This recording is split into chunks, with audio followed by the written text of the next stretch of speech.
I'm back with Terry, and she's really the only person that I know in person that's been part of a coven, so I thought this would be a good topic for her to cover. Has James been part of a coven?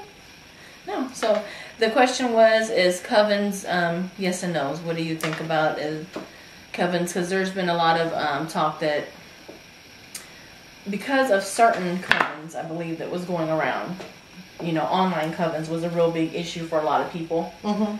They didn't feel like it was legit because it wasn't in person. So I think that's why this was kind of a topic that was brought up. So there was an online coven? There was a lot of online covens there for a little while. Yeah. I really like that. Yeah, but there was some, and I'm not just talking about one, because people are going to think I'm talking about one specific one, but I'm not, because there was a few that opened up with self-proclaimed high priestesses who haven't been practicing long at all, like maybe a year or so. And they opened up an online coven, and that just means that they get to make maybe they make more mistakes on the fly. Well, and mostly it was about reading books and stuff, and not really doing magics and stuff. So people were on the outs on, and I was one of them because for me I was like, an online coven. What are you getting out of it? When later I realized. Did you put on the stripy socks too and declare yourself the priestess? Or? No, I didn't do that. But my opinion changed, and you might not agree with my opinion, but my opinion have changed on the online covens because there was still an interaction that you had with people that you wouldn't have been able to have before. At first I was like, really? What are you going to do? Read a book? So I'm like, what are you getting out of it? But, with some time and thinking and stuff, I was like, I can understand it because you're still getting the interaction. Yeah. And it's really about yourself. What are you getting out of it? Not what is everybody else getting out of it. Were there agreements between these people? I didn't join any of them. Yeah. I mean, I entered in one for about 8 days and then it shut down. No. That's a talent. Not by my fault. What did you do? I don't know. I was a good girl. No, but I like the interaction because, I mean, if you think about it, a lot of times when we're doing these Google chats and stuff, it can be similar to that because you're socializing with like-minded people and having an interaction. And I've never been part of a coven, so I really don't know, other than the 8 days. But I really don't know. I crave the interaction with others. I really hesitate to say you should or you shouldn't do or do not do different things in order to declare a coven. And see, I don't. I think I do have a pretty good idea what might be the difference between a healthy coven to belong with, to be part of, and an unhealthy coven to be part of. Well, that's good. But it's who's to say which one is the experience that you need. I got to turn my chair. I'm getting a crick in my neck. Okay. But which, who are we to say which experience? Sorry, no pun. Which experience is the one that you benefit most from? If you're in an unhealthy coven, good grief, you could learn some shit that will put you in good stead and make you a very nice person to hang out with for the rest of your life. Or it could reinforce all kinds of codependent bullshit behavior in your heart that we could spend the rest of your life trying to pound out of you or ignoring you. I met some of your coven members. I don't know if it was all of them, but I met some of them, and they're awesome. Like loving to everybody, even when people who are not a part of it. The one lady licked me because I said I had this shirt that said, "Even bad girls." Shirt on. That shirt could have gone elsewhere. Even bad girls deserve a good lick. And she hugged me and she licked me. I was like, it's cool. I'm okay with that. I'm going to follow this one, yeah. And thus a cult is born. Oh, Lordy. But they were very welcoming to everybody. They, I mean, I don't know if that's social graces. I watched the same crowd not know how to handle guests because they're so focused on coven work. People come to the house, the covenstead at the time, and spouses. We were really hard on non-coven member spouses for a while there, or boyfriends and girlfriends, because they're basically, the guesting courtesies just kind of went by the wayside because we're very busy and focused on what we're doing as a coven. What would you say goes on in a coven? I mean, what is it? Is it like a there club? Was an expectation of, very basically, not necessarily a club, more of a family of choice feeling. Okay. Whether that goes into the sort of thing where we're all leaning so heavily on each other that we're not learning from each other, that's one of the dangers that we're so busy leaning on each other and being a family that we're not really, it's the difference between interdependence and codependence. I'd say some of the things about Coven is a predetermined agreement of how you're all going to work with each other. Covenant. Okay, so there's a predetermined, and within magical covens, this is really cool because then you've got actual, kind of like a gang, a jumping in ritual, an initiation. You have a training period. You have outer growth stuff. Where you get bona fide classes from the different people that do different things. Oh. And then as you get closer, or as you work a little bit longer, you go through initiatory phases that either elevate you to a particular kind of magical experience in your life for the next bit, or recognizes that you yourself have crossed a threshold and will be having this nice, lovely initiation ceremony because, wow, you're a stand-up member of this coven, so here you go. It's nice. Yeah, it is nice. You make it sound so nice. Yeah. The coven I was belonging, at the time I belonged to it, we were all funneled towards eventually hiving off and teaching and being our own, center of activity and trying to train people to help us out with that and how to behave, how to maintain our own balance, at least in how to love unconditionally. When, there's very, very specific conditions involved. I think our coven differed from most of the others in this region. This region has a fairly bad reputation for as bitchy as everybody can be. There's a lot about magical society, magical practices. Here we are, the etymology, all that nonsense. And the current academic argument about what does Wicca mean, what does change and all that. It does change you. A lot of people, the biggest change that we experience is healing on some level until we realize that life is going to continue to fresh wounds, so we've got more healing.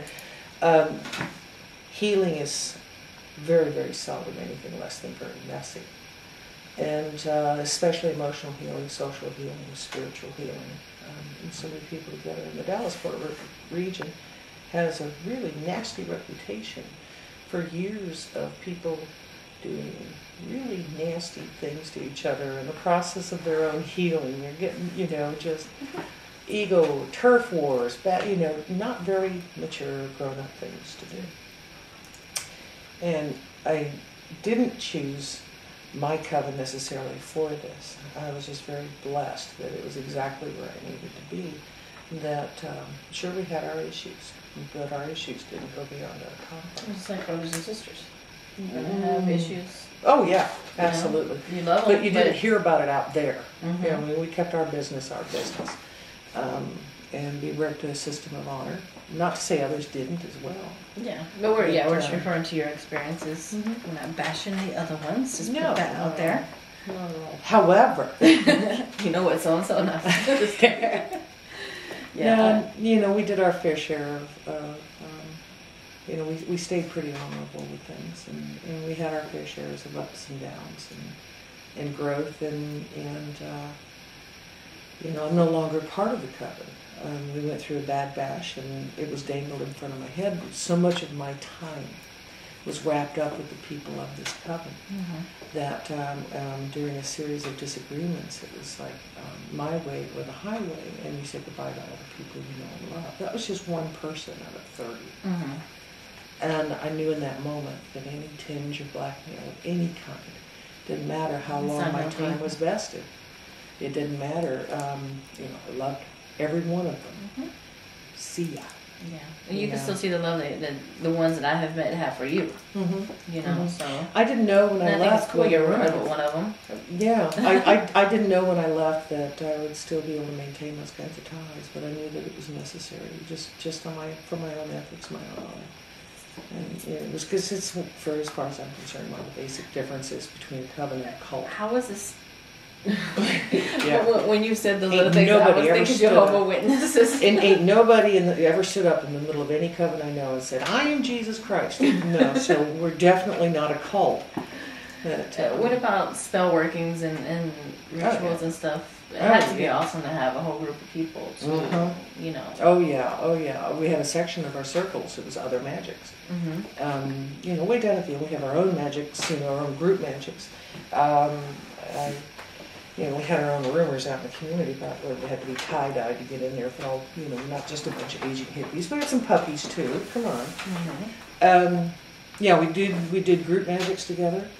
And individuals could do magics at the end, and a whole lot of workshop. It's not for everybody, and it's not necessary for you to get anywhere with it. Sometimes just the fellowship of the fellowship part, yeah. Because being solitary for so long, even though you know you got mom who does her thing, really in my practice it's always been solitary. No matter what it was. You do need somebody else going, I know you're nuts. You know. I think the older I get, I'm craving more of that feel, you know, more of wanting to explore that, even though even my great-grandmother at least somebody could sit there, somebody could sit there and immediately start a little cycling energy with. You know, oh, okay, yeah. And you go walk over there and they're like, whoa, come here.